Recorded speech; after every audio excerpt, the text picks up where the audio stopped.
all to you to this today's event, which is one of its kind that we have initiated, being an organization where we focus on science and academics to lead forward our nation as a whole. So we have designed this program as with the entitled a Science and Academic Talk, where we will be bringing eminent scientists as well as academicians across India, where the speakers will be talking about the various fields of science and academics in the area of their expertise and domain. So this is the very first event talk we have organized under this Science and Academic Talk banner. So with this, I hand over the mic to our president, Dr. Ranjan, to welcome our address, audiences and deliver the welcome address. Over to Dr. Ranjan. Okay, thank you, Romy. Good evening to all our PIMSA senior and executive members and the other friends from other the what is called the scientific departments of the in the country, and I hope so there are many research scholars are also here.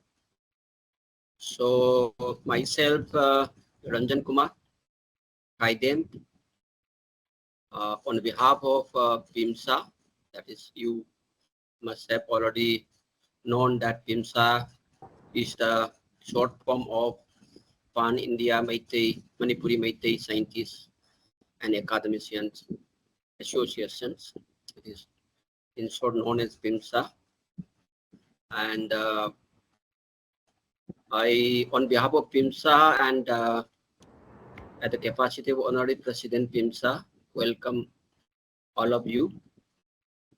And in fact, today is Saturday and time is also 9 p.m. It's not okay. It is not problem.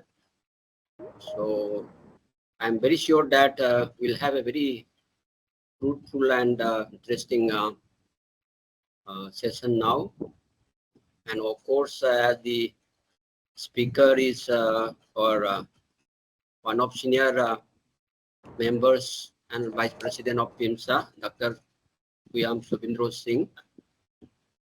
In the field of membrane technology, he is one of the renowned scientists in the country.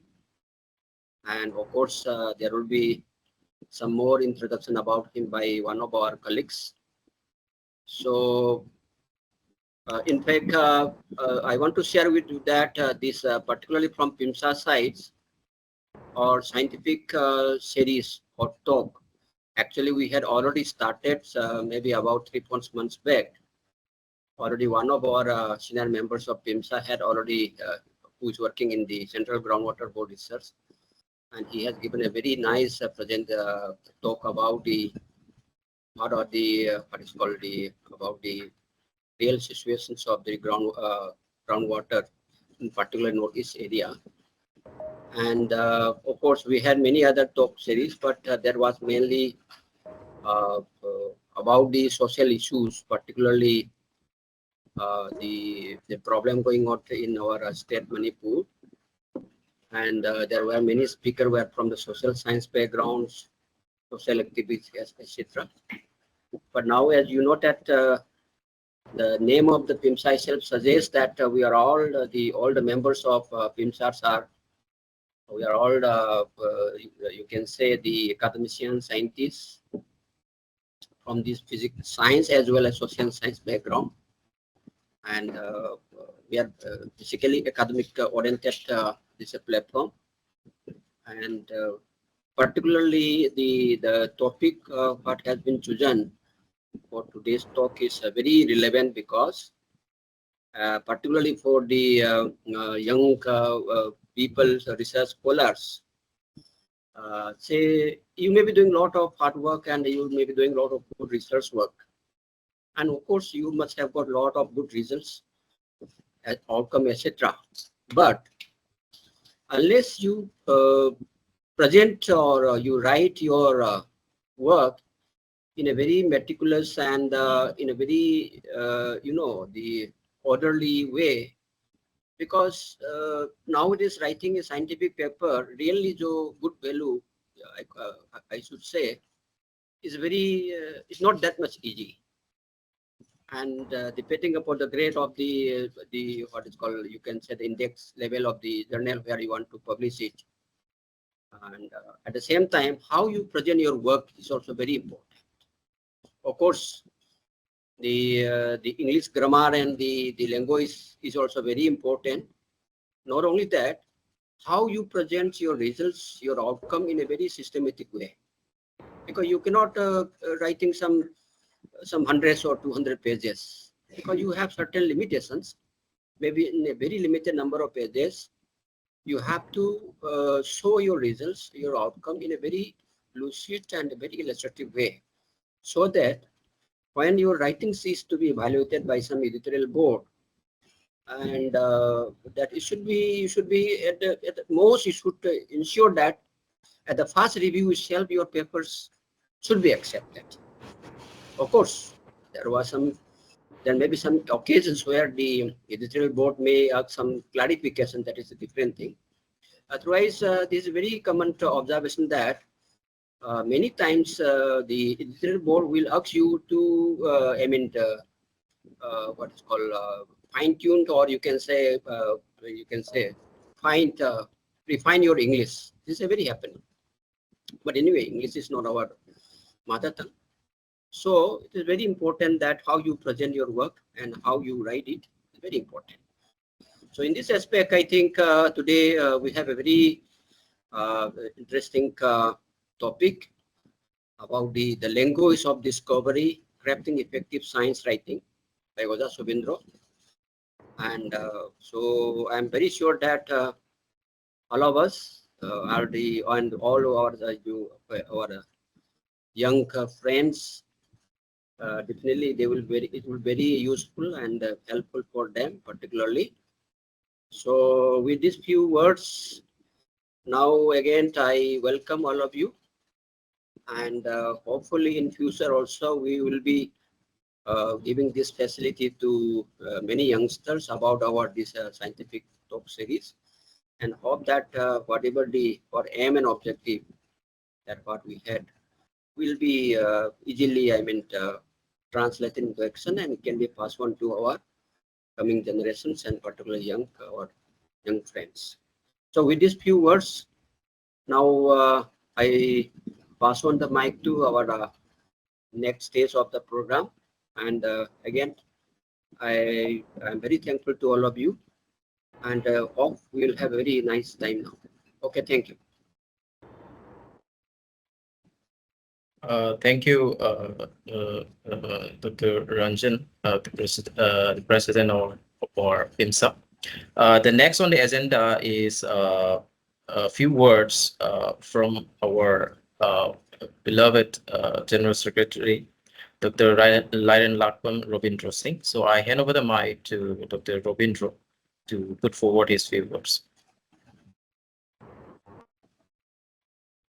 Hello, everyone. Good evening. I think our respected president has already given a very insightful introduction, and I will not spend much time. And thank you for the invitation, and thank you for the time to share a few words. And I would like to hand over the mic to our beloved Romy to continue the program as per the agenda. So I have nothing to add, and it all beautifully mentioned by our respected president. And to save our time, please go ahead with the agenda and let us come to the main talk. Thank you. Thank you, Dr. Robindro. So the next on the agenda is introduction of our today's speaker. So it is my privilege to introduce to all of you about today's speaker, Dr. Puyam Subindro Singh. So Dr. Puyam Subindro Singh started his academic career with a Bachelor's of Science in Chemistry during 1987 to 1990 at Ferguson College, University of Pune. After that, he completed his master's in chemistry in 1992 at the Department of Chemistry, University of Pune, and in the same year, he cleared the National Eligibility Test, known as NET, and simultaneously got the CSIR Junior Research Fellow, JRF Fellowship Award, to continue to pursue his PhD in chemistry.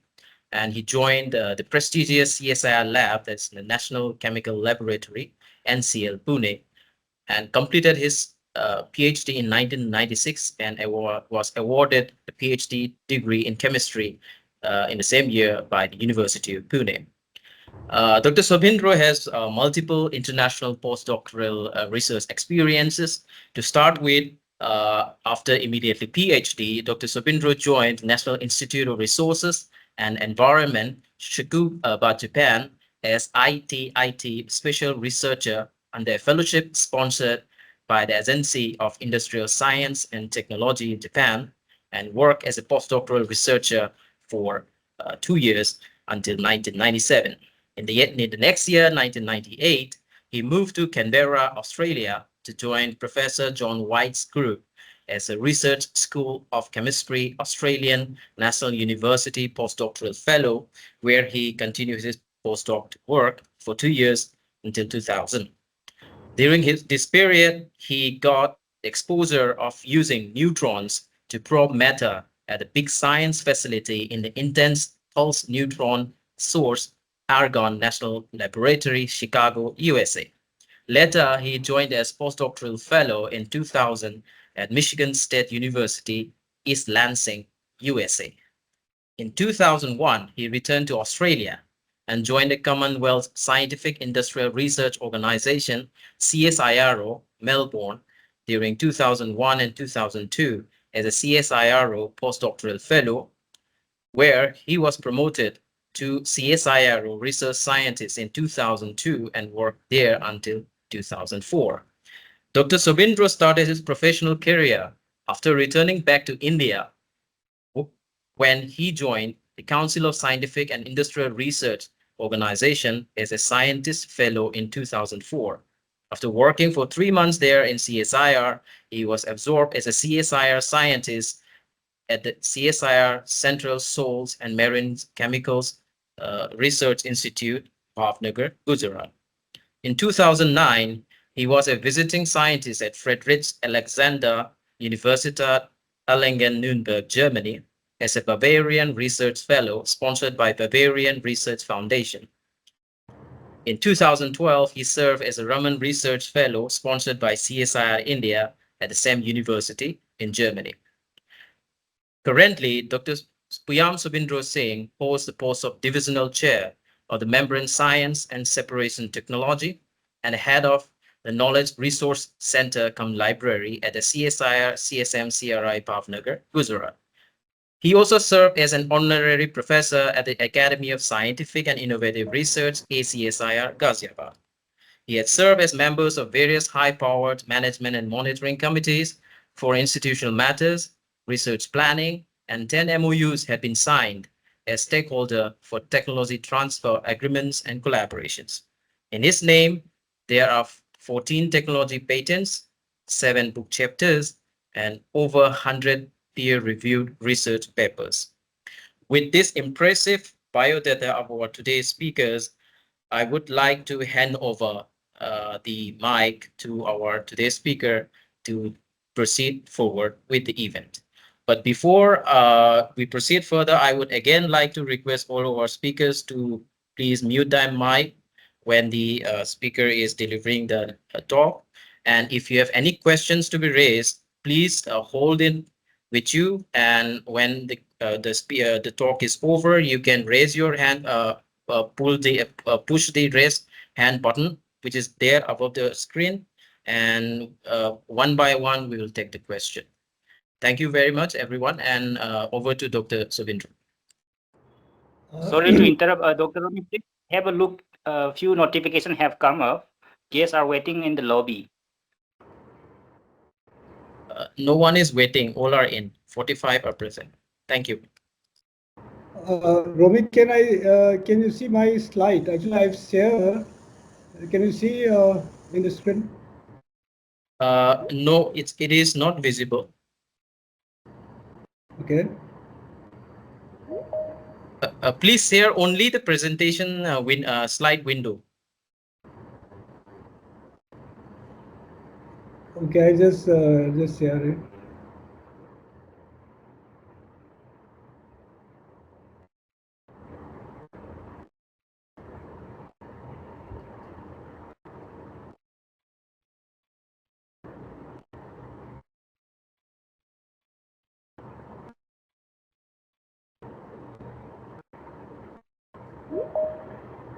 Yeah, it's visible, but kindly put in the full presentation mode.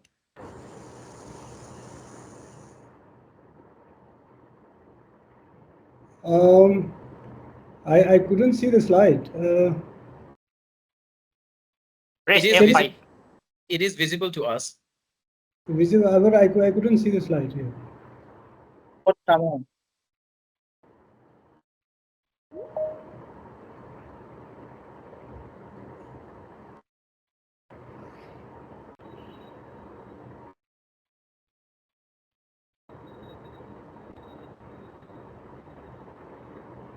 So I'll stop and again I'll share again. Sure, please.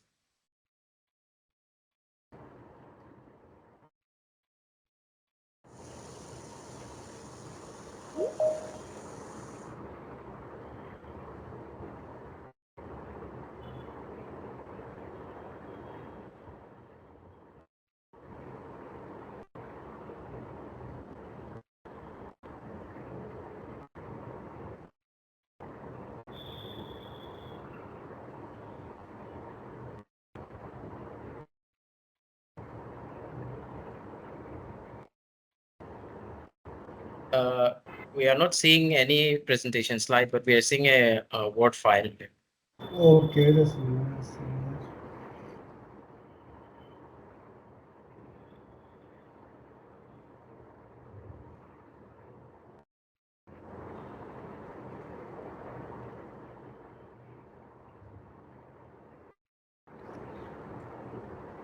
Romy, Yeah, what I'll do, I'll share the slide to you, and can you share for me? sure. I'll take it over. Because From my- I from don't here. know something. Sure, please. Yeah. There may be some problem with the bandwidth actually. So I request all to please bear with us for a few minutes.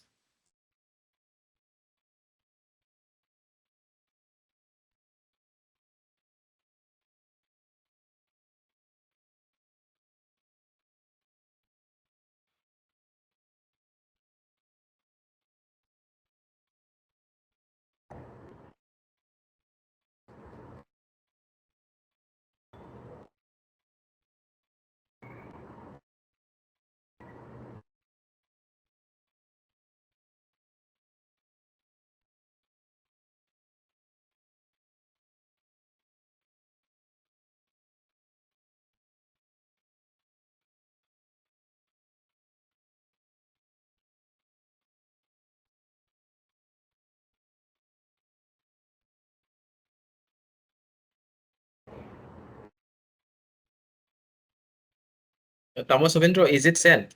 Yeah, it is sending. Just it is on your. Yeah, it's done.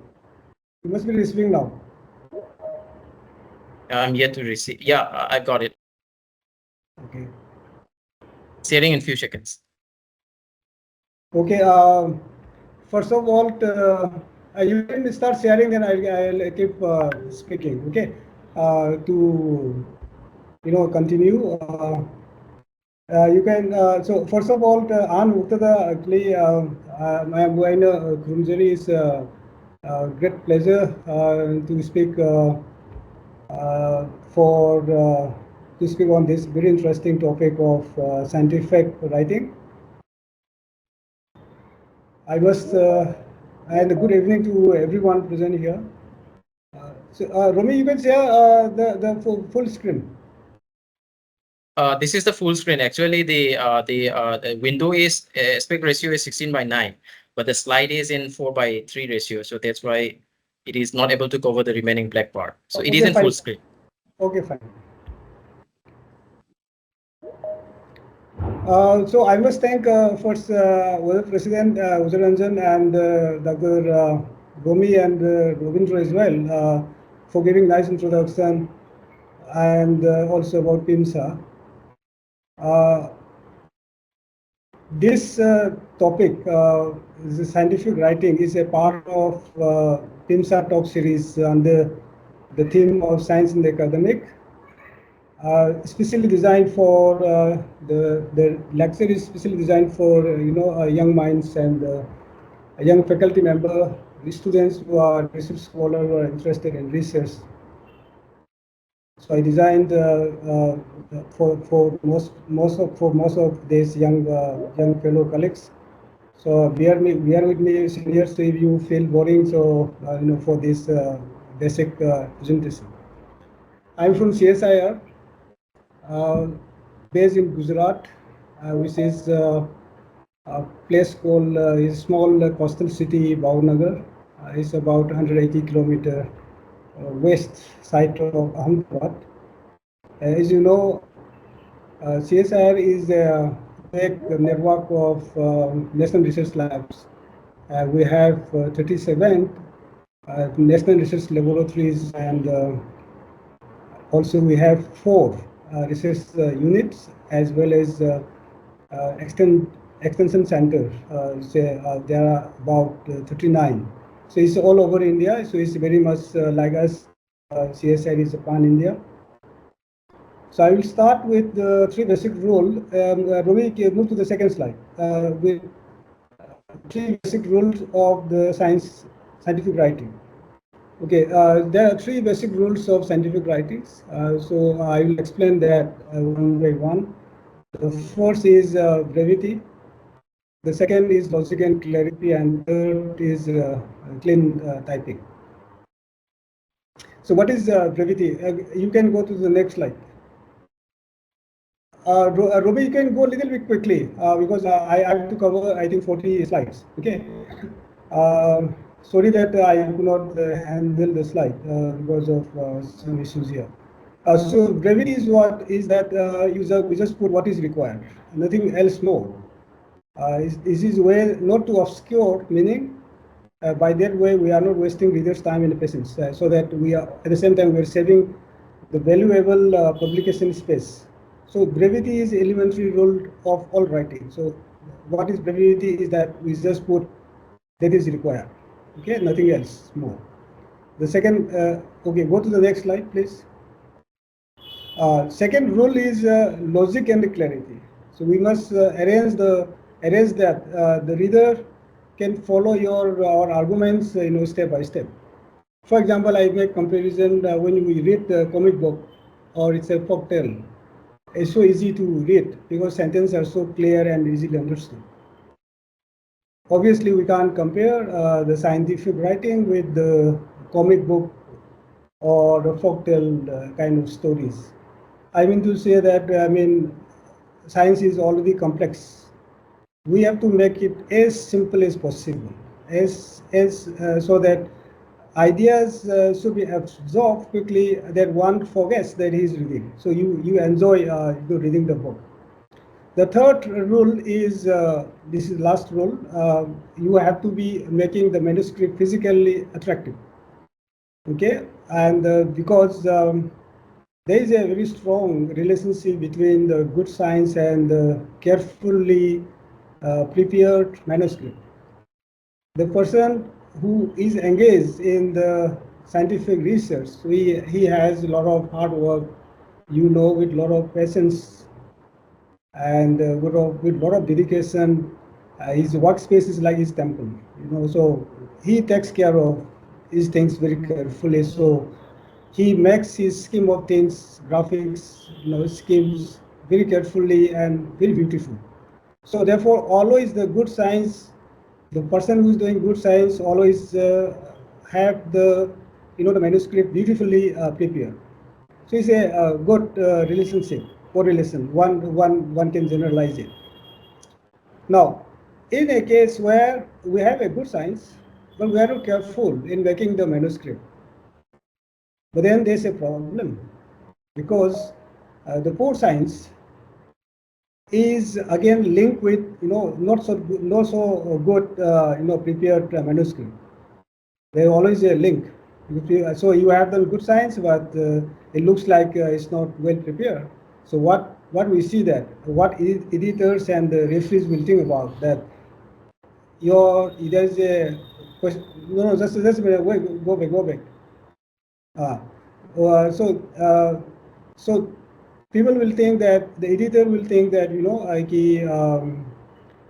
either this guy this person has not. I mean, there's a whether he has done the experiments correctly or either his analysis are proper or not. So some kind of suspicion. I mean, this is always a negative marking. So that may influence the editors and the referees, and sometimes you may be unfortunate that your paper even doesn't go for further checking. I mean, further consideration. So straight away on the face value, paper is getting rejected.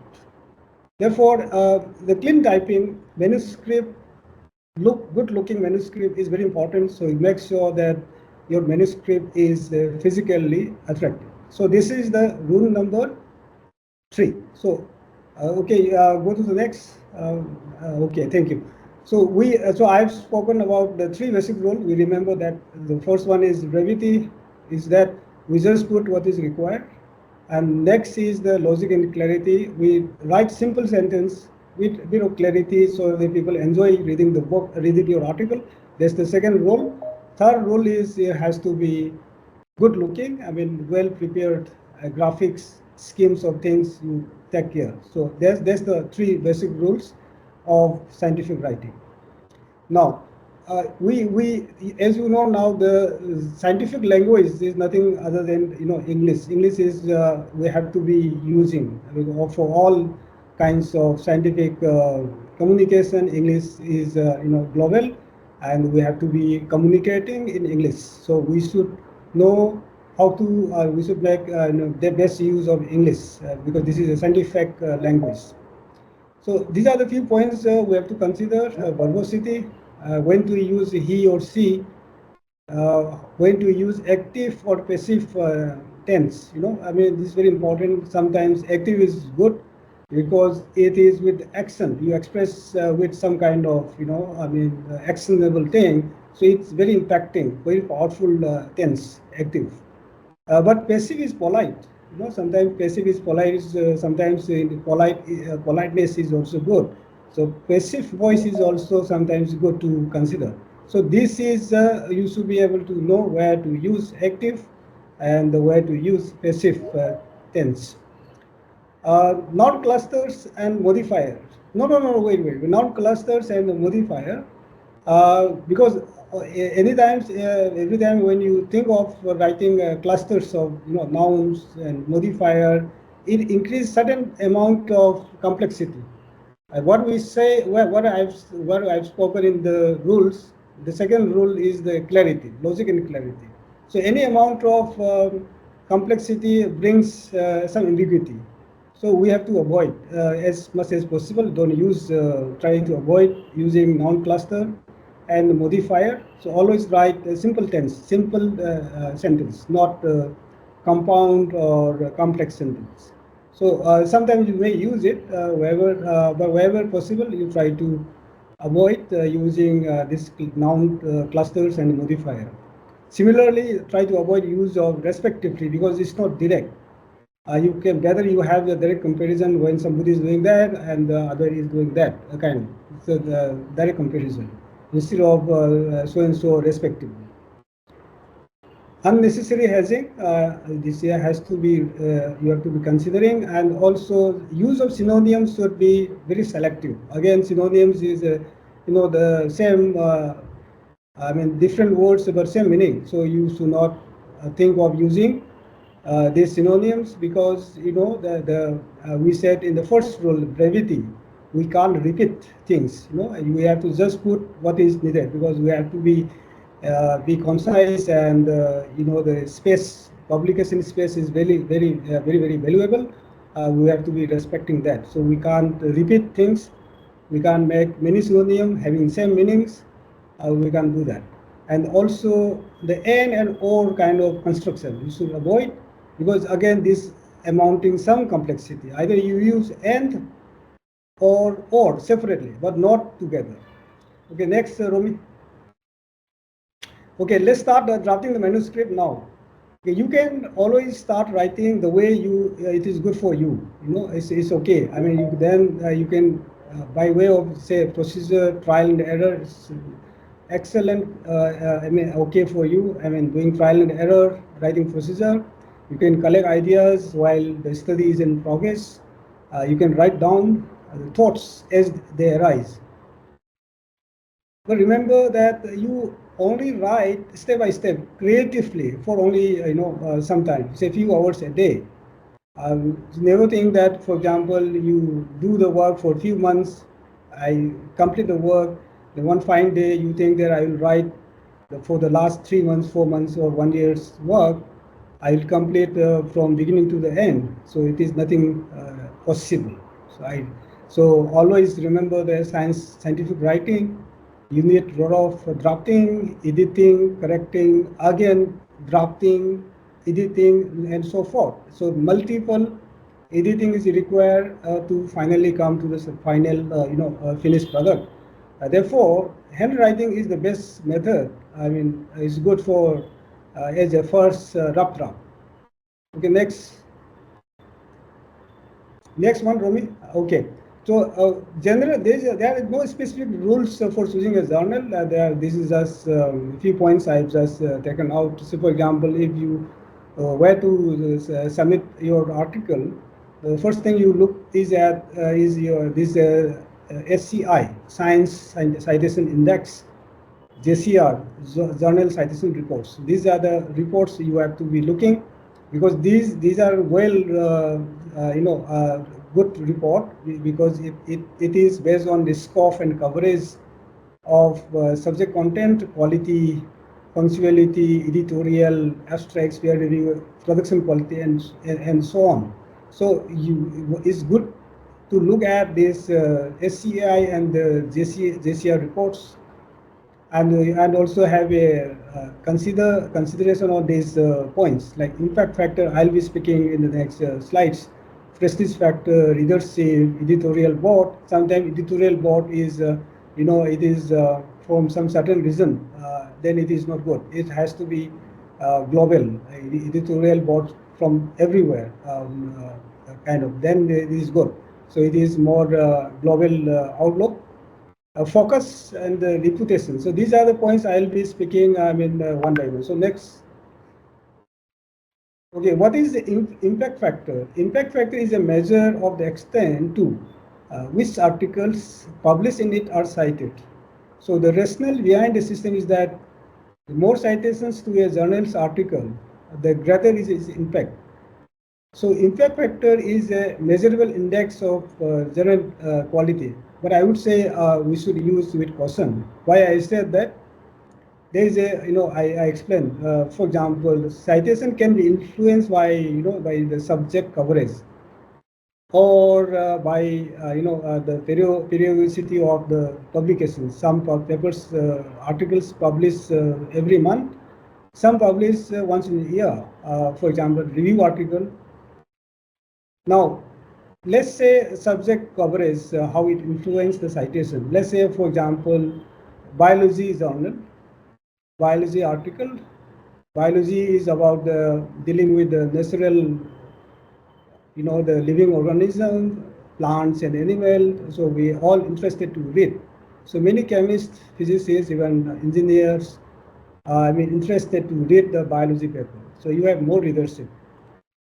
On the other hand, if you have mathematical journal, for example, this is a very specialized field, and only mathematicians, or in some cases some engineers, may be able to read. But many of us may not be able to read, may not be able to understand what is all about, what is written. So you have, therefore, in the mathematical the article, you have very selected, very few readership. As a result, you have less citation because less readership means less citation, and when there is less citation, then as I said, what is impact factor? Impact factor is a measure of the extent to which articles published in it are cited. In that case, therefore, the mathematical journal is having low impact factor as compared to the biological, the article. Doesn't mean that mathematical journal articles are of low quality based on the impact factor values. That's the point. Second point is that the review article, it is you have review article, you have hundreds of articles. It's a kind of synthesis of articles. Many thoughts are compiled together in the review article, whereas in the normal general article you have only one thoughts. You have only one heading. Therefore, many people will refer the review article. So your readership is more in the review article. As a result, review article impact factor is much higher. As again, because more readership, more citation means higher impact factor. And again, review article cannot be considered of higher quality than the normal journal article. So that's the point. Now, not just the, so another thing is that, okay, Romy, go to the next slide, please. Yeah, another thing is that prestige factor. Journal may not have a high impact factor, but these journals, we say prestige factor, they are influential for advancement of, in your research domain. For example, first thing is that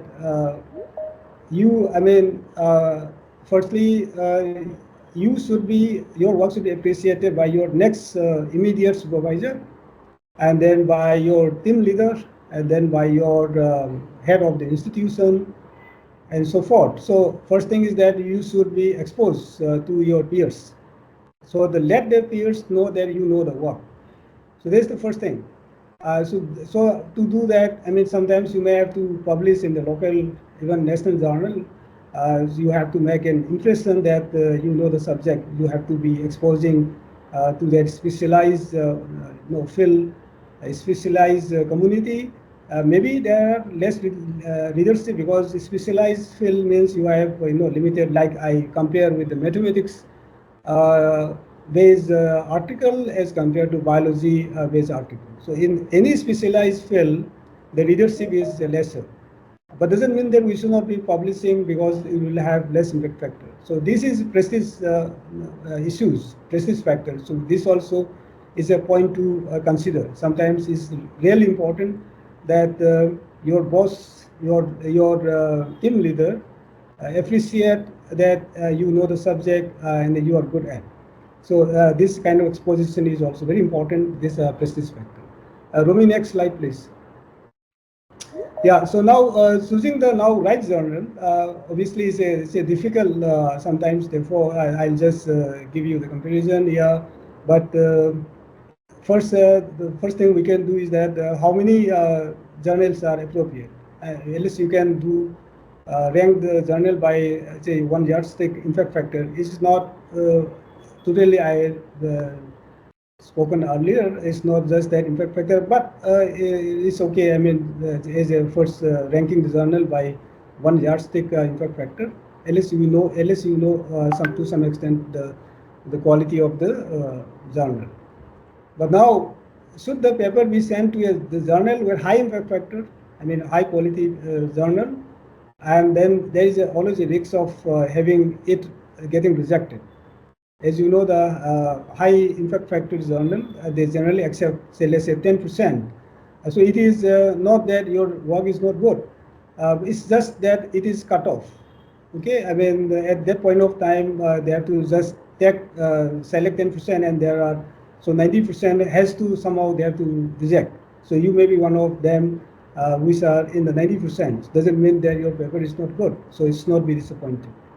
And also sometimes you may think that then I submit to a journal with a low impact factor and getting it published quickly. So these are all the things we have to be considering before we submit the journal to the journal. As I said, specialized journal in our own field. I mean, these are the low impact factor, or journal outside your specialty, maybe very generic general paper of for looking for the high impact factor. So these are the things we have to be considering. Rumi, next slide. Again, choosing, we have limited option here as well, because I mean, all the scientific journal, I mean, all the say 41% approx is publishing houses in the USA, and followed by UK 20% of all these science journals. Developing countries like India, we have very few, and these journals are not respected by our expert committee's peers. So we all prefer to publish in well-known international journal, but problem is that it is not published in our own country. So always you have some disadvantage because we have to compete with Americans and Europeans, kind of. So we have to work extra to be able to compete with the Europeans and with the Americans. But at the same time, we also be knowing that, as I said, prestige issues that and we have to be understanding the scholarly communication system. Sometimes even paper published in the national journal may have more citations. It depends. So this also have to look at. Rumi, next one. So that's what I'm saying. Leadership is very important. We have to be able to communicate the message of interest to our peers. It can be if your work is, having impacting to the local population, or either it is impacting national context or international scientists. So this we have to be look at. I mean, when you consider the leadership, it's very important because, for example, if your research it is influencing the local population. In such case, it does not make sense to publish in other high impact factor somewhere else, which is unlikely to be consulted by the local population. So in that case, your science is not cannot be seen. Maybe you publish a high impact factor somewhere, I mean USA or something, but that journal is not read by the local people, and this work is connected with the local regional context. So in that case. Your work cannot be seen, even though you have a higher impact factor. Your citation cannot be cited. So next one, Romy. Romy, next slide. Yeah. So so that's why I'm going to say about that. So it's worthwhile to scan. Therefore, in selecting the journal, you have to be very careful. Again, you have to be looking at whether the scope focus of the journal. Whether it is broad or narrow, discipline, whether it is a basic journal, theoretical, experimental, and applied.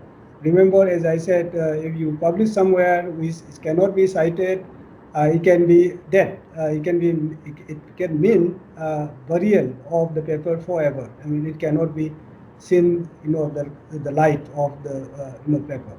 So it will be fully, buried. Next. So it is good to ask your colleagues and the supervisor when because you can consider all these things, impact factor, prestige factor, relevancy, and so forth. As you know, sometimes manuscripts also have to see that manuscript acceptance rate of the journal, whether you like to publish quickly or you like to take the risk of getting rejected, even though sometimes you are lucky, then you have high quality, high impact factor journal article. Next. Now let's. I've spoken about the drafting the manuscript. Now let's start making the graph. There are the three graphs that I'm sorry that I cannot show. It is half visible because of the way the slide has been prepared. But I could explain to the best of my capability. You see the first graph. You have a dotted line, and one is a solid line. Dotted line is, I think, it's a left eye, and solid is a solid is left eye, and the dotted line is right eye. It's about the effect of some Tyramin solution in pupillary size of human. So it graph, so there's nothing wrong with this graph. Yeah, I mean, with the exposure time, and you have the size of this eye, left eye and the right eye. Nothing wrong with this graph. Now, this instead of putting this legend in the box, we put directly near to the graph. And also, when you put near the graph, then you do not put dotted line and the solid line. You can put the solid line, which is more contrast picture, and you just put left eye and the right eye. Now, in the last graph, if the message is not about the points, the message is about, you like to convey, the message is about after a certain exposure, you like to show there is a maxima. I mean, it's the biggest size. This you like to convey the message. In that case, the points are not important. The data points are not important. You just like to convey the message. In that case, you can just connect the dots, and you can have this graph. So this choice of graph, depending on how you present, should be considered. Next. Here, as I said, it has to be simple. As the second rule is, what second rule was telling is telling that logic and clarity. I mean, we have to be a simple presentation. So in this graph, it is the bar chart looks good, but the point is here, the graph shows this is a reported cases of some disease, diarrheal disease. In the span of, say 20 days, something between 21 July to say 13th August. This is only data points. It's just showing that the more cases is somewhere between the say 26, 27 July. This is what we would like to convey. In that case, there's no point putting this bar chart, because bar chart is stressful, because it doesn't mean nothing. It doesn't mean anything, but it just shows that there is a spike sometime in July. This is the only message we like to convey. Then I think this simple line drawing is more informative than this bar chart, because any amount of complexity we should be avoiding. Next.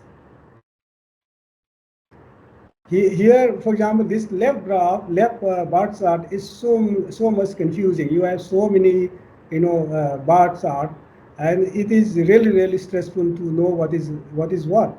So I mean, nobody will be interesting to read this kind of bar chart. But bar chart can be nice. For example, I've shown in the right side, if you can highlight so nicely, so I mean, it can be nicely presented.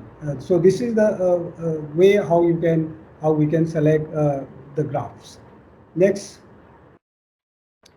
Here it is one is a three-dimensional graph bar chart, and another is a two-dimensional. The three-dimensional is looking good, but science is not just to this way. This kind of looking good is not good, because again it amounting some kind of complexity. The way the legend.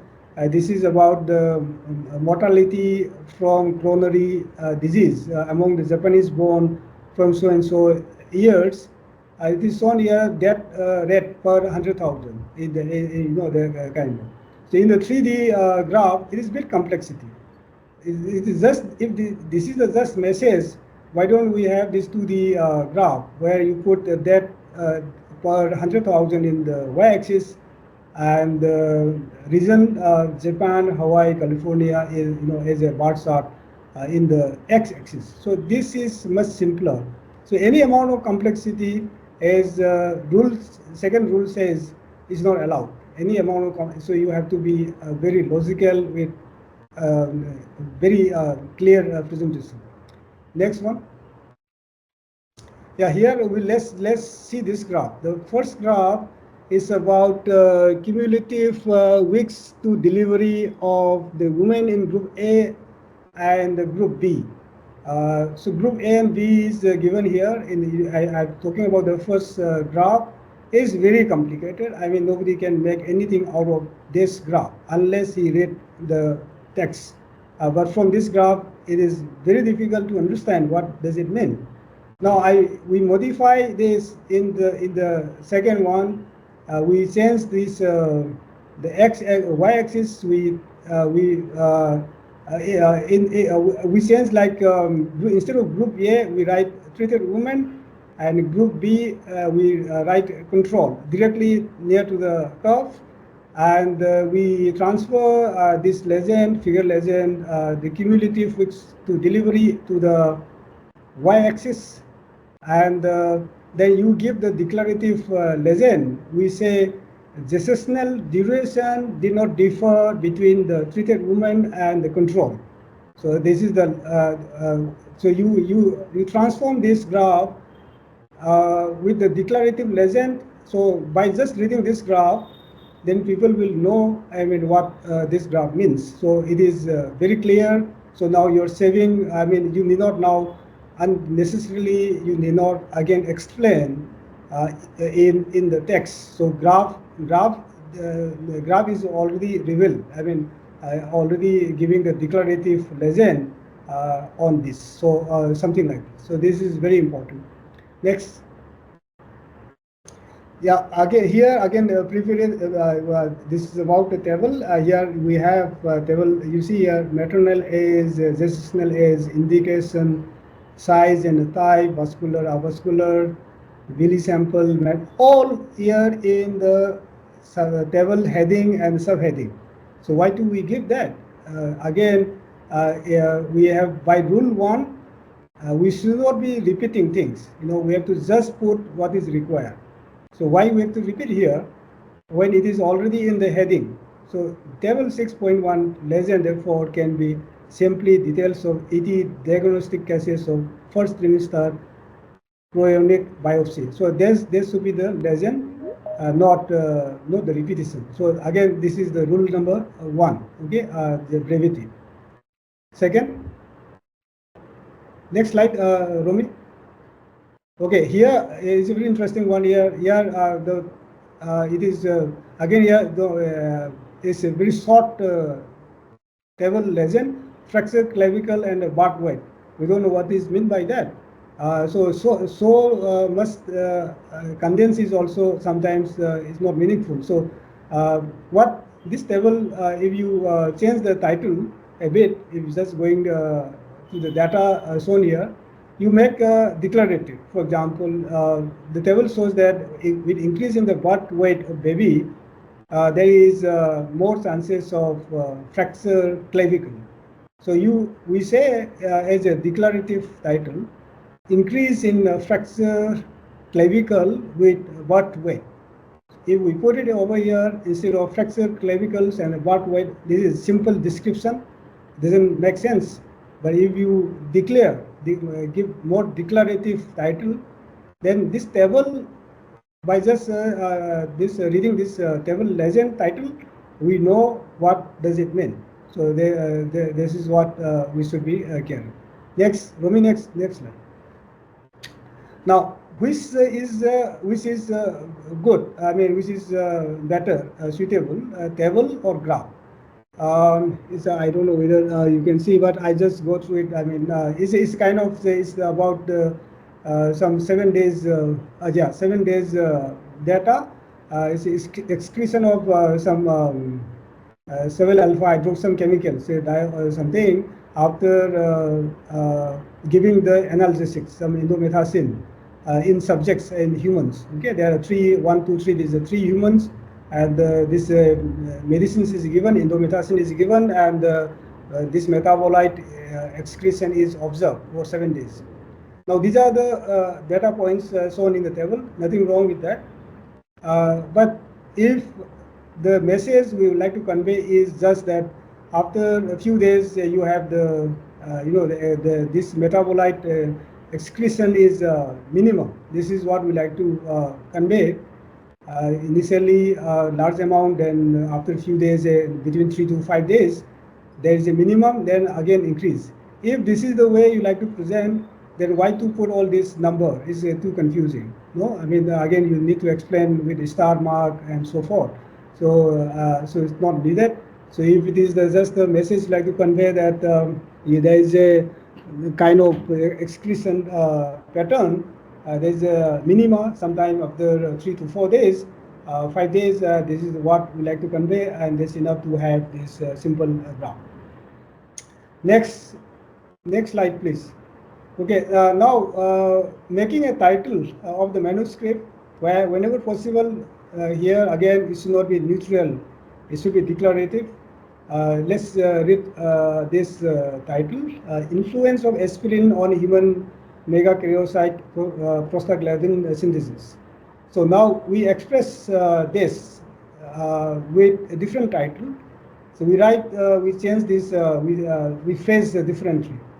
Now we write inhibition of prostaglandin synthesis as a mechanism of action of aspirin-like drugs. So it is more attractive. You know, it will be more expressive, more impactful title. So something like this is more interesting than the simple, description kind of neutral title.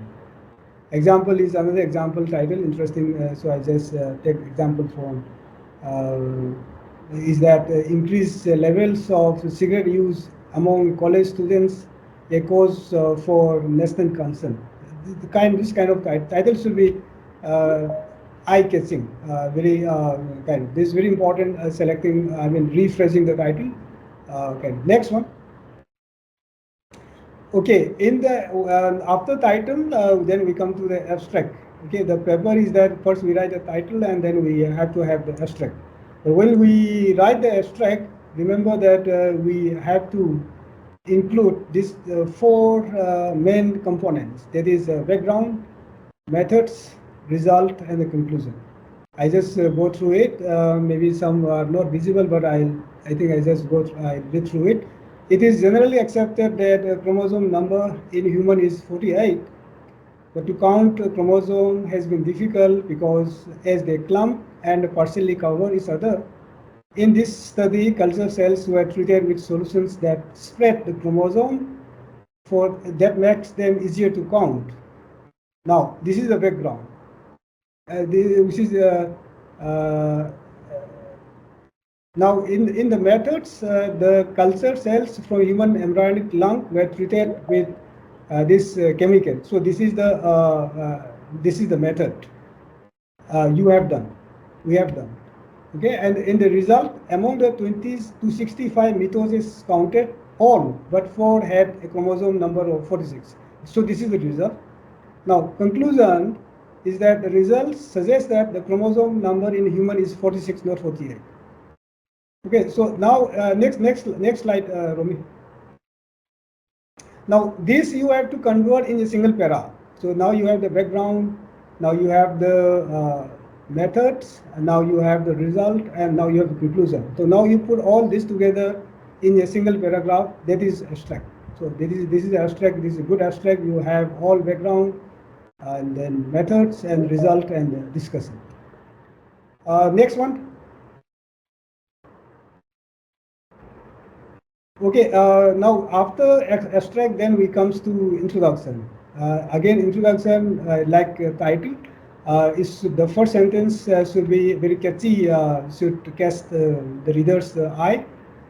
For example, this is just one example I just read through. Most medical communications are difficult to read to determine why, something like that. And nosebleeds in adults are commonest result for emergency admission in otolaryngology ward, but the cause of this remain unknown. So kind of, so you should create people excited by reading this first few sentences in the introduction. For Romy, next one, next slide. Yeah, but make sure that in the introduction you have this like abstract. You should have this three component. First is that why we are doing this work. the problem statement should be there. Why we should spend time, why we should spend money, what for? So this statement should be very clear. When we write introduction, it should be followed by the specific finding by others. Science is global and science has origin, so you will have some prior art. So this problem has to be supported by whatever done so far, the specific finding by others that you are challenging and you are now presenting. So all these things should be covered in the introduction, and finally how you are going to do it, how you are going to address this problem. So what are the methods you like to use it. So these three things should be covered in the introduction. Next one. So as I said, the first point, the problem statement should be followed by the published literature. Generally, introductions should be not very lengthy. 1 page and one and a half page is good enough.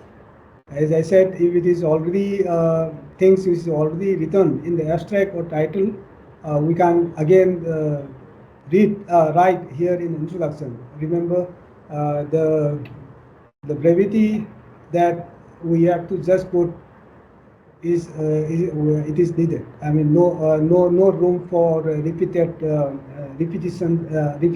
sentence. Okay, next one. Now after we write introduction, we have written now title, then abstract. We have written title, abstract. We have in the abstract we have 4 components like background, then methods, result, and conclusion. Okay, in the introduction we have the problem statement, followed by specific finding, kind of prior art, and third is the method you are like to address. So these are this has to cover these 3 components in introduction. Now in the experimental, we should be describing in the order they were used. For example, is this example, cell growth was stopped with this liquid cholecystine after incubation for 65 to 70 hours at 37 degrees centigrade. Instead of that, we write after the incubation of cells for 65 to 70 hours at 37 degrees centigrade, their growth was stopped with this cholecystine. So this is the way you should be writing. We should be writing in the experimental. We should here we should not be doing any result and discussion. This is how you perform the experiment. So you should be simply plainly describing how we are doing the work.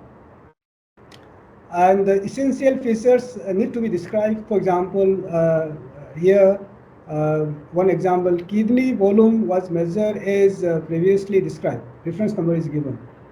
Obviously, one can look at reference number 3 and we can find out what is described previously. But then it is a bit of kind of taking time to look at. And it's a bit irritating for a busy professor and looking, reviewing this kind of paper. Instead, we just describe, kidney volume was measured with an ultrasound apparatus containing a built-in volume program. And then we are happy, okay, this is what all about. He's measuring by this kind of instrument. So happy. So I mean, the reviewer will be able to read this kind of text. Otherwise, get irritated, and which is not good for you to get paper accepted. Next one. Now coming to after experiments, we come to result. Now results, again similar thing here. The second rule, we should not repeat the text which is already clear from a perusal of tables. Now we should emphasize the important observations, and now we should put the result in order of decreasing interest, and we should begin with the main finding. Next one. Here is when I say repeat, what I mean by the perusal of table. You see here, as table 1 shows, the mean plus or minus SD of nocturnal plasma melatonin concentration was 19.0, 19 picogram per ml plus or minus 11.9 in the 6 patients, I think in the suicidal group, and 45.5 picogram per ml plus or minus so and so in 22 control. So this is already, this numbers is already given in the table. So why we have to make again statement here in the text? It doesn't give any clear message. Instead, it is simple repetition of the values given in the table. Instead, we say that patients, we convey the message, patients with a history of attempted suicide had significantly lower nocturnal plasma melatonin concentration than did control. So and then we give a table 1 in bracket. So this is what we convey the message. So we do not repeat, we explain what the table says about. So this is good writing. Next. So in the discussion, there are 4 segments here. Again, here we have main message, critical assessment, comparison with other studies, and finally we have to have a conclusion. Now let's go by one. Romy, next one, next main message. Yeah, main message here is that if message is clear, then here we should answer the questions posed in the problem statement, which is given in the introduction section, why we are doing this work. Okay, so if we can answer here by putting the main message, okay, with the supporting evidence, okay, and then that's the strength of the study. If we cannot, the paper more or less will be rejected. If we prove, if we have got answer here, we answer to the problem, then most likely that paper will get accepted. Something like this. Our data support the synthesis that taking aspirin or other non-steroidal anti-inflammatory drugs protects against the development of colorectal cancer, and suggests that it does not so by reducing the prevalence of this colorectal adenomas. So this kind of message, this finding, we should be answering, from the to the problem which is posed in the introduction. Next one. In the critical assessment, what do you mean by critical assessment? Means whatever we say, it may not be correct. So, but it is okay, we give our opinions, but obviously we must have some shortcoming in our study design. There must be some limitations in the methods, flaws in the analysis, and the validity of assumptions. So this all has to be put together. You have to be critically assess the result in the discussion section. Next one. I have to be a bit quick because I think time is going. I'm taking a little longer. I think few more slides remaining. I'll be a little bit faster now. So comparison with other studies is that we have to start with the most significant, and we should then continue with the next most important, and so on. However, we cannot discard the result, some result which contradict your finding. So you can put in the final in the last segment. But we should be doing the comparison, discuss similarities and differences. Romy, next one. I will be a little quick now. This is a kind of conclusion. We should put. We should comment on possible implications and suggestions for further research. For example, studies are now needed to confirm these findings to determine how non-steroidal anti-inflammatory drug might act, and particularly to see if drugs can prevent so and so. This kind of this kind of suggestions for the further research. But we can't. We should not be exaggerating. So for example, this conclusion, you see that a simple but very keen-sighted observation was made in the Gutenberg study, namely that there was a relationship between the waist to hip circumference ratio and the myocardial infarction. So this is there's nothing simple and keen-sighted. So this kind of word you should not be using when you are doing simple measurement and you are exaggerating that you have your priority giving priority, giving importance on your work is not wanted. So this thing we should not be commenting. We should not give priority on our work. We should not be exaggerating. Next one. Give me next one. So now we also should be use proper use of number. I try to, as I said, we should be respecting the space, publication space, logic and the clarity. I've said again in the brevity. We just have to just put in what is required. So here the three lines can be condensed to 1.5 by just changing this 3,876 mothers. You just write in figure, not in words. Okay, so something like that. So this kind of thing also you have to be careful in using number. Here is a very interesting construction here. Second one, you see that this group of patients with leukemia had an average white cell counts of, you may read like 257,112 lymphocytes and 145 other types, but it's not. You are, what I mean, now you separate count of 257, and out of this, of which 112 were lymphocytes and 145 are other types. So I mean this text. And another confusing construction, you see that you mean to say the 2 tablets of 500 mg, but if you write 2 in all figure, 2 and 500, so people may read like 2,500. So this kind of construction we have to be careful while using the number. Next one. This is also important, the relative instead of absolute figure. I just go through this one. I see in the large Swedish trial of mammography screening, a 24% reduction in mortality from breast cancer was reported. 24%. You know, it's a very impressive figure, and this led to a public clamor for screening programs, which should probably not have arisen if an absolute figure had been reported. In fact, the actual absolute figure is that the cancer mortality declined from 0.51 to 0.39 in absolute figure. So the reduction in absolute terms was actually only 0.12%. But now if you take percentage, it is 24%. So when you say 24%, it's a huge. Okay, but when we say 0.12%, is nothing important.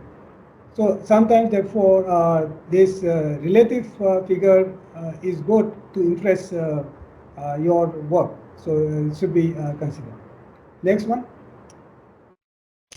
As I said, we should be avoiding priority. For example, our study appears to be the first one. This kind of text you should avoid. Instead, you can say that most studies have been made on humans. Ours was made on this kind of comparison. So you don't need to be telling that you are the first one. Somebody will tell that you are the first one. Okay, so it's not giving priority is not wanted. Next one. This is the very important. We know the reference certain trick. Say for example, you work for say 3 years. Sometimes the chemistry synthesis you take long time to make the molecule. You spend 3 years, you don't get result. And then by the end of 3 years, after a lot of dedication, patience, and hard work, now you got the answer, you got result. Now you will think that you will publish. Suddenly you saw in the recent publication, you see that the similar was just published. So the first instinct is that you think that I will ignore this work and I also will publish somewhere. Please do not do that. The referee will obviously they will find you and you will be you will be blacklisted, and it's real problem if you are not respecting. You are not giving respect to the people who do the work. So instead you can present your work as a comparison study, and in fact you can put this reference as a reference number 1 or 2, most important reference, and you can have a comparison studies. There's nothing I mean, you are not lost. I mean, it's okay to have a comparison study, and also at the same time you're respecting somebody's work.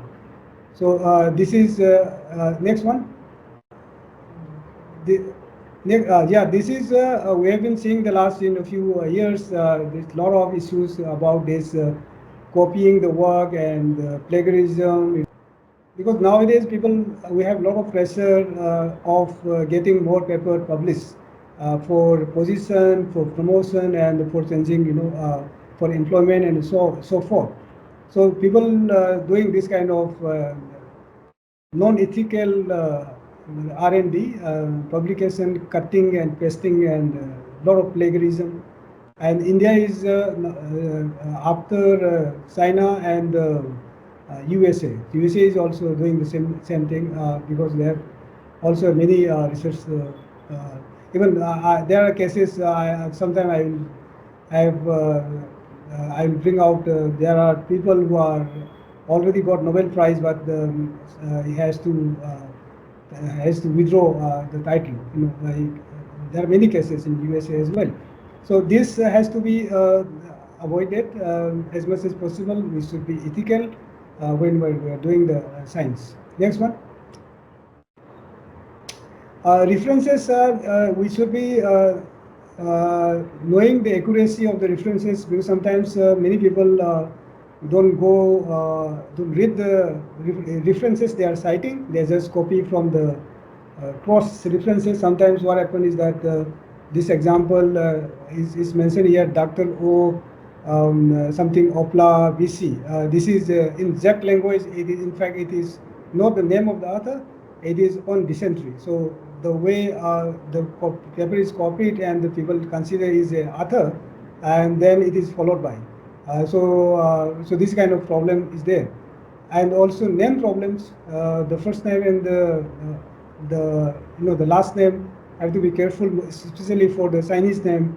You should be knowing that the first name and the last name here, for example, here NBC, NBC Smith Zone. So you have to be looking a little bit careful in having references cited. I just quickly next slide. I just skip. Okay, this is almost over. Acknowledgement. We should be thanking not just thank ABCD. We should be thanking AB for their assistance in for what you should be thanking. Give the purpose, kind of for their assistance in preparing the data. We thank CD for the microscopy and so on, like that. And always give credit to the financial support. Next one, 2 more slides. Romy, next slide. Okay, in the covering letter, we should give a paragraph giving the essence of the paper. And we also must inform the editor if there is a unpublished observation, personal communication, and also is there financial conflict of interest, and if the paper is divided into 2 papers, in 2 aspects, all these things has to be put up in the when we write in the covering letter. Next one. Yeah, as I said, sometimes paper is getting rejected. As I said, always the good high quality paper, they have huge the paper coming for publication, and but then they have to reject 90% because it's not possible. So somehow they have to reject. So you may be one of, even though the work is good, you may be one of those 90%. Classic example is this. This paper, when submitted to Nature, was rejected, but then published in normal journal. And then on this work he got a Nobel Prize. And Krebs cycle is very popular. It is a part of school course in biology. Last one.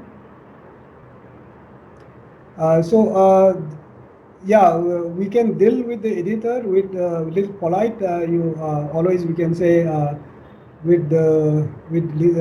thank you for the constructive criticism of my paper, but I would like to say something like that. My comments on the referee suggestion, something. So with politeness, we can always appeal and we can write to editor and you can resubmit. But not like that you cannot make a contest like many of the problem of the referee had with our manuscript appear to stand from his limited understanding. This kind of sentence, this kind of statement we never give to the referee. So always you should be respectful to the editors and the referees. That's all. I think this is the last line. And Romy, you can. Yeah, thank you. Thank you for the. I think I've taken more than I have given time, and there was some issue in my slide. So sorry for that. There was some. So thank you all for the patient hearing, and yeah, if you have any questions, I mean for the seniors maybe maybe it could have been quite boring because it's very basic way I presented. But I thought it could be good for the the young minds and the new and the upcoming young research scholars students could be useful. Thank you once again. Let us give a very big applause to Oza Subendro, and it's a very nice presentation.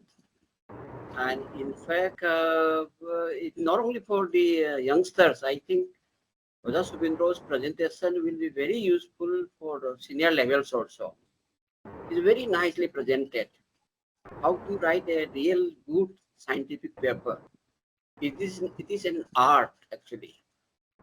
Not only the science work what we are doing, it is an art to write a scientific paper. That is what I just want to comment. And before we open to audience, I have seen Madame Oza Damayanti is in the audience.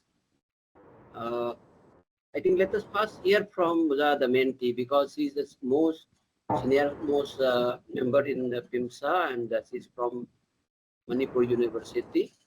So Oza Damayanti is very much here. Oza, please say a few words about Oza today's presentation. Say your outcome, please.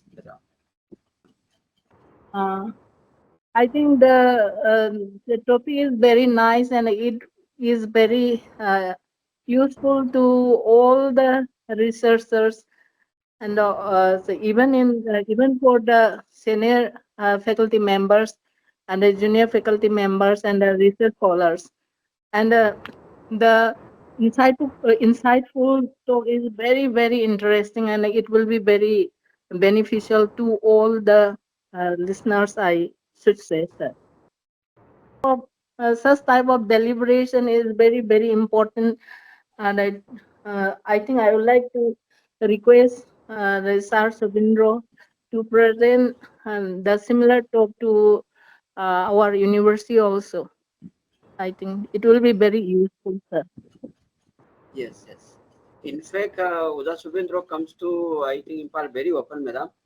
आप उनसे बात करके आप maybe on a okay. mutually that can Okay, be arranged. I am very I sure. think most of the chemistry faculty I know, so I will most of them I know. The Uza Rajan and then Uza Homen and everybody. Uza Mukherjee, all Uza Mukherjee okay, is my contemporary, and I know him.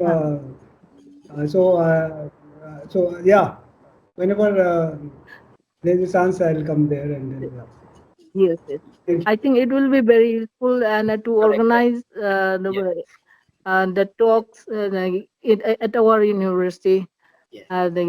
which will be organized by chemistry department as well as the Department of Life Sciences altogether. I think it will be very useful to the Yes. the faculty members and the research scholars, because we are facing a lot of problem and while writing the paper also. And Oza Subendro has delivered very insightful and the speech, which is very much essential to the research scholars. Thank you very much for your insightful talk, sir. Yes. And for the kind information, all the audience present here today, this our talk series will be made available in our PIMSA website. So once it is uploaded, anybody can access our website and can have as a reference. That is for this is our aim is to benefit the whole society. Yeah. Yes, Okay, yes. now I hand over to Romi. Romi, please. Thank you, sir. Yeah, so I'll pick up the first. Thank you, sir. Yeah, so I'll pick up the first question of today's session. Over to Raghumani, please. Yeah. So, thank you, Subindra. And I'm so happy to listen today from you, and this is very important. And today you're giving talk about the language of discovery, crafting the effective science writing. It is very, very important to us. Not only the research scholars, our members also very important, irrespective of the science or arts, because we are giving the engineer how to write the paper, how to choose the problem, how to write the good English, good grammaticals, how to choose, and starting from the introductions, abstract introductions, written discussion, and conclusions, and this very, very, very informative, and I very thankful Mr. Subindra for giving the very interesting and very, very importance and to our PIMSA members, and not only PIMSA members, others members also. So I thanks, and I'm so happy that today and next time, and one of our PIMSA members, I hope that they give this type of the talk. This is very insightful to us. And thanks for Subindra for your beautiful talk. Thank you, Ozar Raghumani. So over to Rajnikant.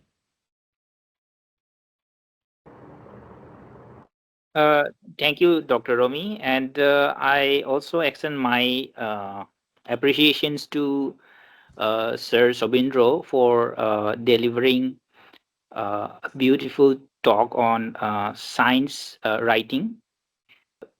Sir Sobindro, I have 3 curiosities. First one is that what do you suggest on the PET journals, which are having high impact factors, but compared to unpaid journals? Number 2, whatever you have said, the format of a journal, for me personally, I did not follow up in serial wise. What I did was I used to write material method first, results, discussions, conclusions, and then I come to introductions, then abstract, and lastly I conclude with the title. And what do you suggest on this serial wise? Write up. And number 3 is that in India, a person is examined by their publications. So, what is your opinion? That in Indian scenario, is it good, or the science base will be reflected by their publication is good, or what is your views on these things, please? Yeah, okay, Rajnikant, thank you. You have a lot of, controversial, actually, rather is a problem. These unpaid journals. In CSIR, we are not allowed, at least for our lab, we are not allowed to publish in this PET journal. Okay, so there's no questions of having any comparison whether it is a high impact factor or not. But some institution they publish in this PET journal. So it's a real problem because PET journal is already you have higher impact factor, easier to get accepted. So I don't know which is the better, but it's a problem. Now most of these even open journal we've been asked to pay for any open journal having high impact factor. I have no direct answer, but at least for our institute, we are not allowed to pay any amount for publications. Second one is it's okay. As I said, when you do, how you make the article, how you draft the manuscript is the way you feel good.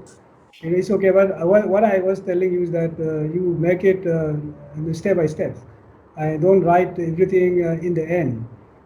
When you are doing the work, you may think of the structure, the body of the, you can keep brainstorming yourself. How you can structure your, what you can think of giving this kind of title.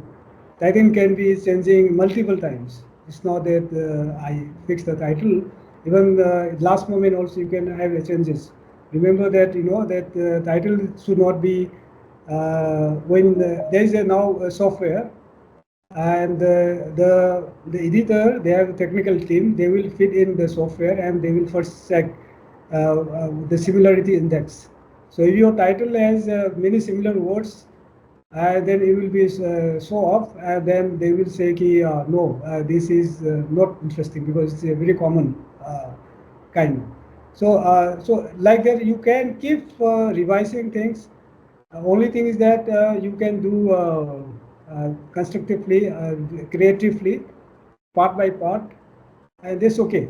The way you think this way, it's all trial and error. You do that, no issue, problem actually. But we can help you. Sometimes there was I've given, I think in this WhatsApp group there was a print I have given in this slide also. You can see the differences. Be ethical and not to indulge this kind of practice, non-ethical practice for the sake of immediate promotion and some other benefits. This is only I can comment, but I have no answer. Thank Yeah, you. sir. Actually, what Yeah, please. what I would like to highlight is that if a person's knowledge is examined through the publications, it is okay to be the researchers from the research institutes like CSR and DST base.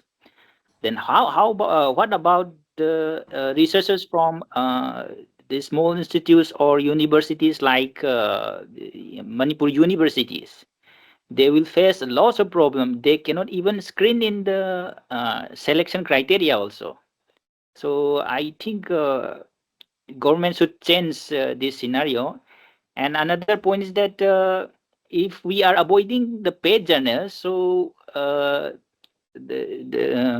even in considering in our earth science base, we cannot even publish in Nature scientific reports.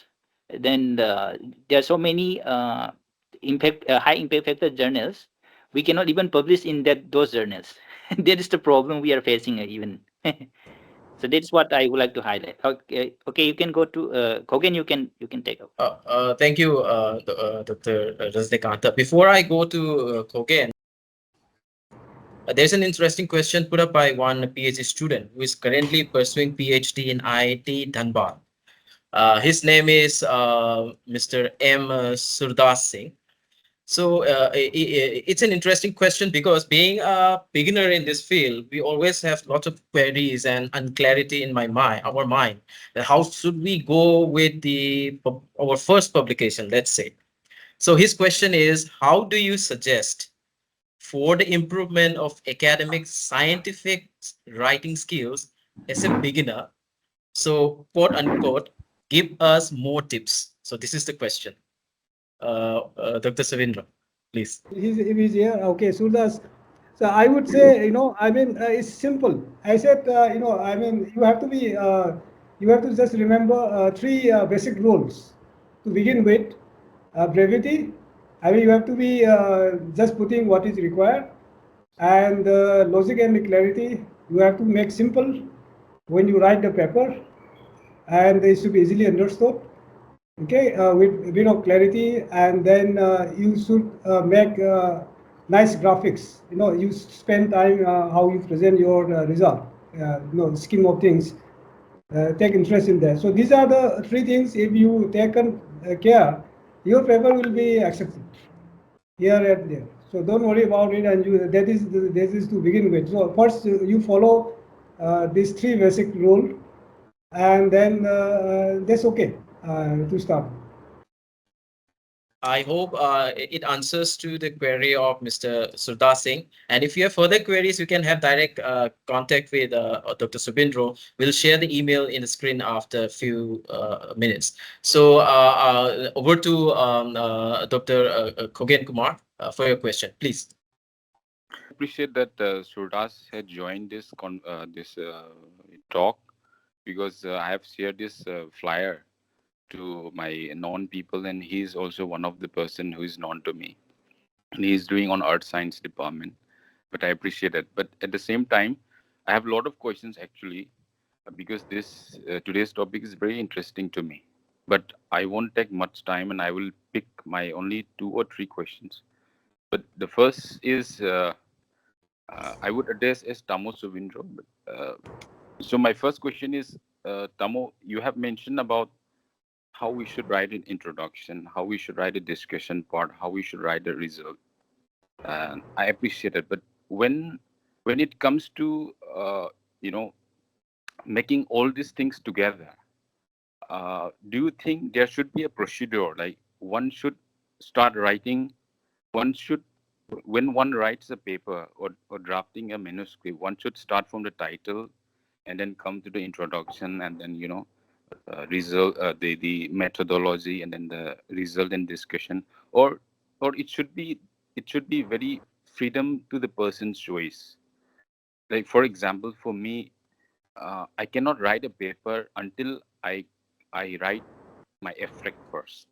This is my habit. But when I was doing my PhD, people have suggested me, you should start writing first the methodology. It's the easy part, and you should go to the result what you have done it. But until I confirm my abstract, I cannot write any manuscript. That was the problem in me. So I just want to hear from you, from your experience, that when one starts writing a manuscript, there should be a procedure and criteria which should be very convenient for all of us, or it should be a very to anyone's choice of writing.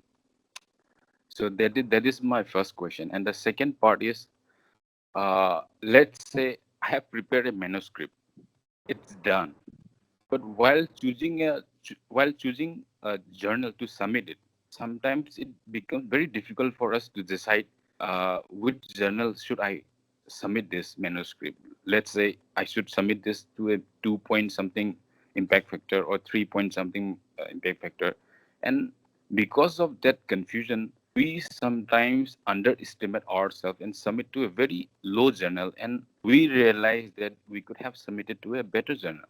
So how should we measure our potential in this aspect? So I think these are the 2 major questions that I would like you to answer for me, and then the rest of the audiences, if they would like to listen. Thank you so much.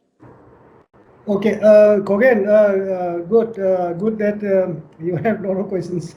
It's all difficult. The same, I think the first question is quite similar what Rajnikant was asking about, that how we start. So as I said, you should start the way it is good for you. The best, it can be a difference. What I was telling the same thing to Rajnikant, I think the same thing I'll be telling to you also. You do, it's okay, to perfectly okay. Until and unless you obtain some result, you don't want to write that particular section. That's okay, but at least you can write that component. For example, when you frame a topic, the research topic which you like to work on, there is some origin, why you are doing this work. So this is already well defined. Okay, the problem statement is already well defined. So already that you can collect the problem statement, and that problem statement is based on what you have understood from the prior art. Again, this is already known. Okay, this is already known to you. So this is all about your problem statement, your project of writing a manuscript. So this is based on that only you are going to write a paper. So it is already done. You said it is already done. It is completed. So introduction, obviously you can write. You should be writing. But this is your project. You should be knowing why you are doing this work. So you should be able to write that the first few lines. Why I should be doing this work is the first few lines of your introduction statement, and that has to be backed by the published literature, prior art. Again, already specific findings are already there because it has some origin of their statement. So this kind of survey of literature, again, this is known. Now you connect your statement, problem statement with that background literature. So then how you are going to do it? Okay, there you can change it. I mean, sometimes you may fail by this method, that method. So that you can keep changing. But at least you can write the first problem, and then you can write the specific finding by others, the prior art. You can write them. Okay, so this obviously you can do that. And yeah, title you can keep changing, as I said, to even to Rajnikant. The same way you can change the title. Even before the submission, also you can change the title. You select the keyword, rephrasing, all kinds of things. And I think I have answered. I'm not sure whether you satisfied to my answer. This is what I can tell you. I mean, at least you start component which is for example, experiment.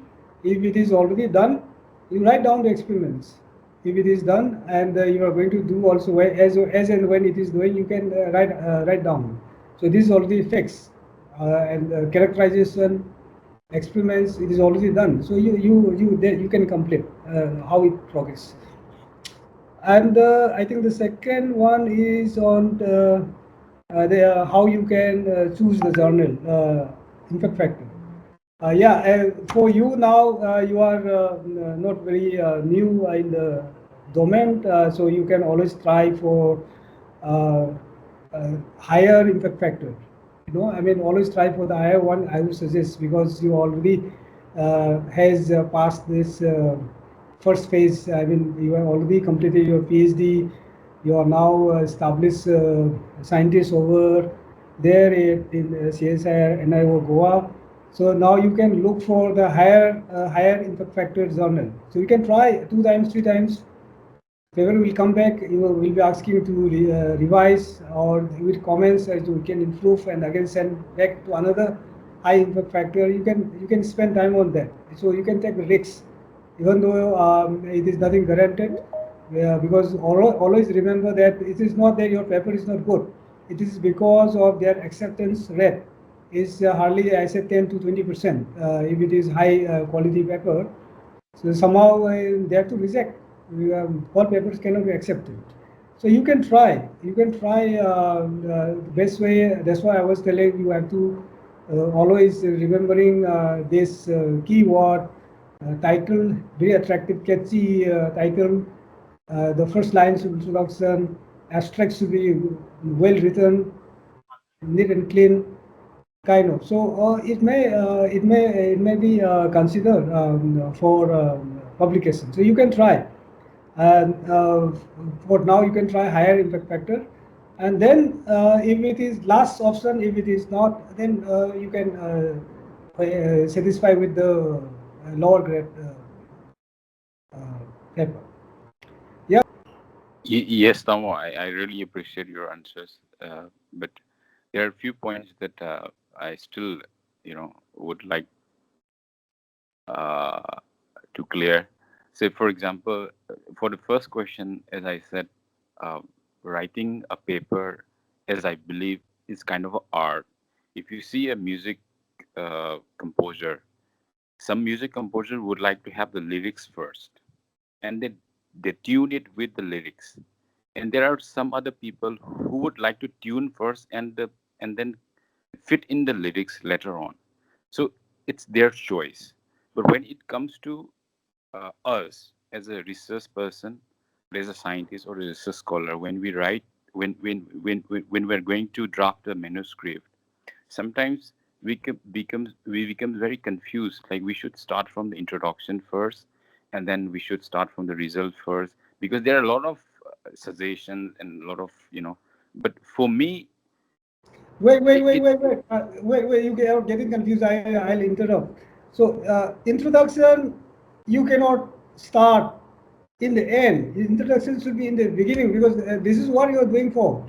You have the, you identify the project, you identify the problem. That is your introduction. I mean, you begin with introduction. Now, I mean, the problem, why you're working? You're working on the subject. That is your introduction. The problem has to be defined. No? I mean, when you start working, that is your introduction. If you don't know the introduction, you don't know the problem, how you can find the problem by the end of your result? I no, mean, sir. So, Yes, Dr. Kogan, yeah, please. I'll skip here. Please go So, ahead. yeah, because since we So- have been extending, so we have limited time and more people. So you can further connect with Oza Subindro personally. So next I will go to the next audience, Melody Catrimio. Please, with your question, please. Hello. Yes. Thank you, Tamo Sabindro, for the insightful and in-depth presentation. It's very helpful.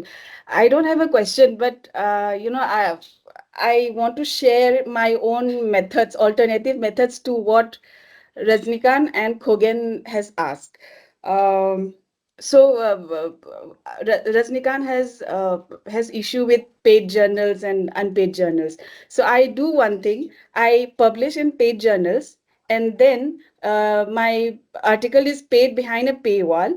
But I don't mind, because I upload my article on Academia ResearchGate, and it is open to all. So this is a technique I use, because, and also there are open access journals where we don't have to pay, like the Bulletin of WHO. So this is a Q1 journal, and we don't have to pay. Bulletin of WHO, it's a very good Q1 journal. So there are many journals which are good, but we don't have to pay. And also Khogen's question on the writing the results first. I'm not answering for Tamo Subindro, but I also teach academic writing, so I thought I'll share my alternative methods. Based on the research problem, whatever you have informed about, how we derived our research question from the research problem, it's taken. But after so introduction is there, research methodology is there, results is there.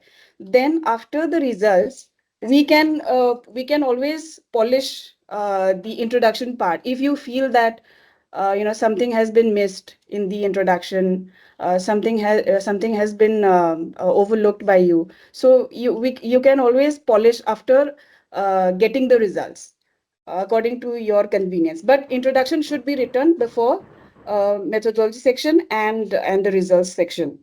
And regarding the journal selection, so there is a website called Schemago, so where the Q1 journals are Q1, Q2, Q3, Q4 journals are given. So there is a kind of measurement of the quality, not quality, impact factor of the journals. So if you check on Schemago, you'll find which journal has high impact factor. So Q1, Q2, Q3, Q4 journals. So that is one. And also there is another website called Semrush. I don't know if they. Dr. Melody, you are not audible. Hello, are you there? Hello. Hello. She's there. I think she lost the connection. So while we wait for Dr. Melody, I will pass to go on to Dr. I.M. Lokram. for your question. Dr. Lukram, please. Yeah, it's not question. I thank our Sir Subhendra for this motivational lecture, which is means initiated among us. And actually, being in an organization where I'm working, geological survey, or generally, people doesn't write papers, but we have lots of data. Like I myself have been in a project, even in the ship scientist also. So I'm having around 30 projects in 15 years. Okay. So in 2 years, I have to do lots of work, lots of things, but I could not materialize for a publication because being a survey organization where I could not go into the detail. So that need to be, I mean, specialized or something. So that part I'm missing. That's why I could not publish in things actually. So that's the things. And if things are there, then how to improve? Like, because I want to publish many things. And now I'm having little bit free time because I'm not going to cruise or something. So that part actually in an organization where there is no culture of publication actually. So such a motivation is required. So after listening this, I think I could do something for my organization and need some better because data is there. I know that university people has little data, even CSR lab, because they also ask for means MOU and all. So from right now, I think being a director and I can give some time using your idea actually. But this thing, procrastination is among us because sometimes it's a lack of clarity of research or something failure or criticism or some perfection. So by waiting that and by again the time management issue is also there. So distractions and all, then things are very mess up. So I think after listening this, I will utilize in a better manner so that I can suggest my junior also start drafting and all. But definitely some people who are doing that because they are sending the samples or some more data towards another lab so that they can publish. So in my case, it's a normally survey and I have lots of data, but simple interpretation is not working these days until unless you do some analytical or some things which is in an international level. Okay, that's all. Thank you, Tamo. Yeah, thank you, Dr. Lukram. Dr. Melody, are you available? Yes, Yeah, yes. please. No, actually, one last thing, I wanted to share about Semra. So this is a website, where we scan our title. I don't know if this is for academic title or blog title. So we put our title there, and then the website will be able to scan it, and then we'll tell people if the title is already there or is it trending or any measurement they will tell. I don't know if it is for academic title, but SEMRUS is there. And also for journal selection, Ski-Mago website is there. You type the name of the journal and then it'll give you the information on its impact factor or quality, Q1, Q2, Q3, or Q4. So this is one. I think this is it. Yeah. Thank you. Yeah, thank you, Dr. Melody, for your useful insights. Dr. Kogen Kumar, do you have any further question? I still see your hand raised. No, thank you, Tamo. I'll quickly finish because we are quite late now. And Yeah, sure. We want to wrap up in the next 1 or 2 minutes. Yes, So please, yes. please be And precise. Yeah, thank you. Yeah, I appreciate Tamo Subindro and J Melody and then Tamo Lukram also says because why I was asking is only because I have also one student under me, and then when I told him to write a review paper, he was asking me whether he should start from introduction or something like. But I told him like you start where you are convenient from. So because for me writing a manuscript is I don't feel confident until I finish my abstract. I know the introduction in my mind, but I don't start writing it because that is my habit. So that is why I was asking for all the audiences also, key whether there should be a convenient way to write. Maybe my tactics was wrong. So that was my question, but I think it's answered already by Thomas Subindra and J Melody. So I will not question more on that. And then the second part is Tamol Lukram has said no, he has a lot of data and it's not published. So I would like to ask Tamo to maybe you can give another talk on the next session, because I have seen a lot of GSI people have published papers. I can show you also, but why you can't do it, I am not sure about it. So that would be my suggestion, that you please tell us a schedule and we can make a a talk on your data, and then whatever you would like to give a talk on that. Thank you, Dr. Kogan, for your nice words and also putting some suggestions forward. Thomas Avindro has ignited today's audiences, and I could see the eagerness of the questions that they want to throw forward. But still, time is short, so we go ahead and we will like to conclude this session with a vote of thanks from Dr. Dhana Kumar. Dhana, please. So, a very good evening to everyone. I am Dr. T.S. Dhankumar Singh. So, as we come close to the as we come to the end of today's insightful talk from Dr. Puyam Subendro about the art of scientific writing in the most effective and convincing manner, it is my honor to deliver the vote of thanks on behalf of PIMSA. So first and foremost, I would like to thank our today's speaker, Dr. Puyam Subendro, who is serving as chief scientist at the Central Salt and Marine Chemical Research Institute at Bhavnagar, who also happens to be our vice president of PIMSA, and for kindly agreeing to deliver such a relevant talk in the scientific community, especially for the young minds and the early career researchers and academicians. So I think most of the participants, particularly the young breed of researchers, will be greatly benefited from today's talk, which covered almost all aspects of scientific writing very meticulously and getting published in journals relevant to your work, irrespective of impact factors. The speaker also stressed upon the importance of scientific ethics, visibility of your work, and acceptance by your peers as well as your scientific community.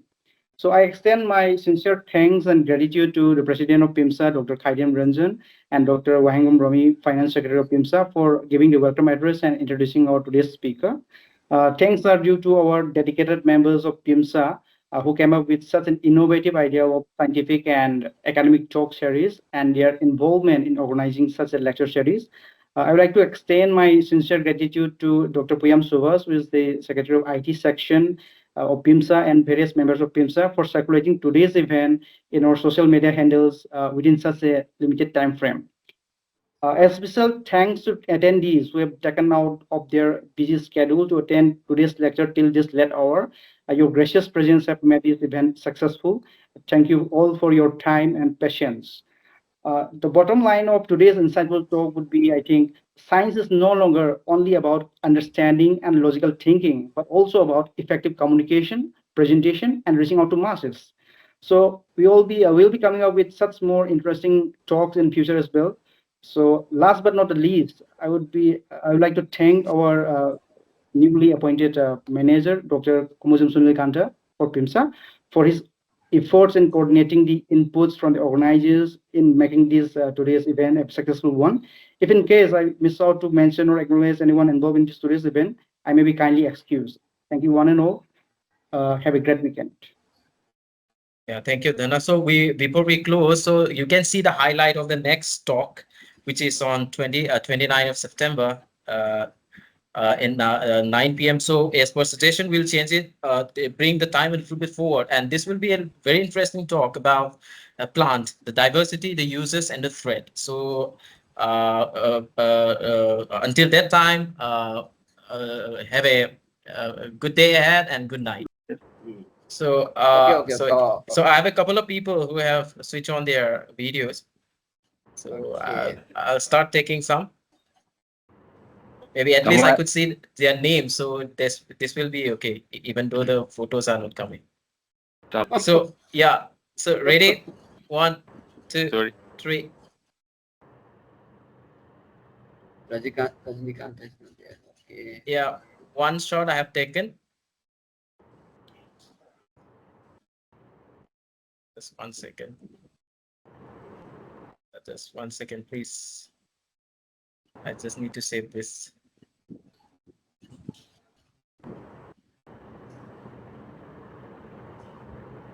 Yeah, thank you. Thank you, everyone. Yeah. Okay. Okay. Today's Okay, work thank you. was success. Thank you, Mr. Subindra. Yeah, yeah. And now next talk is now we're waiting now. Yes. Yeah, on 29 September. Yes. That, Till then, this is see you. Good now night. more Goodbye. stocks will come from our team, sir. Yeah. Yeah. This is very good. So Okay. now we're waiting for results now. Okay. Yeah.